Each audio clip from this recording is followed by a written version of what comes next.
Hey everybody, in this video I'm going to show you how to make a snazzy looking table that can go on any page in your Canvas course. You can work on a page that's already created. I've got a blank one just to mess around with.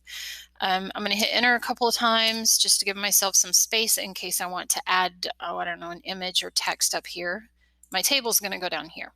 So I'm going to come to this button on the RCE and go to table. I'll make it 3 columns and 4 rows. Now, when you first create a table, it automatically gives it a 1 pixel wide black line. So I'm going to make some changes to that. First, I'll make sure that I am in my table somewhere so that I can see this toolbar. If I click out of the table, the toolbar disappears. Let me get back into it. I'm going to use the table properties button here. And this, it lands on general, and border is your border size. The higher the number, the thicker the border. So that's a 5 pixel wide border. If you set it to 0, it shows as dotted lines now, but when I save it, there will be no border on the table, which can kind of make your images look pretty cool. They look nice and organized without having lines around them.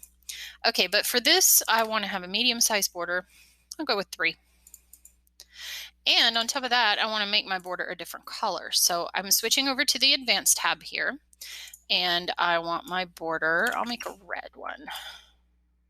Okay. If you want to change the color, you got blue, and I've tried it with a number of different colors and it's recognized all of them.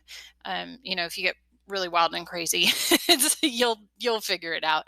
Anyway, I also tried to use, for those of you that are familiar with web page design, I tried to use RGB or hex codes, and that does not work. So for instance, I went to this website and I was looking to try the hex code for this color red, and it did not recognize it. So if you want to get really, really, really specific, you will need to edit the HTML for those specific colors. But otherwise, you can pick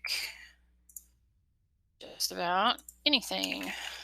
Okay, so that's how you do your border color. If you want a background color, then that's down here in background color.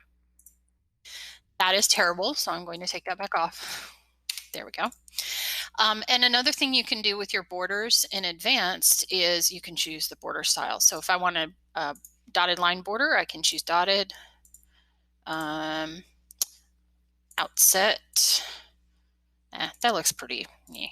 So I'll try dashed. Okay, I like how that looks. Now, I have not determined if there's a way to change the interior border style, but that definitely does the exterior.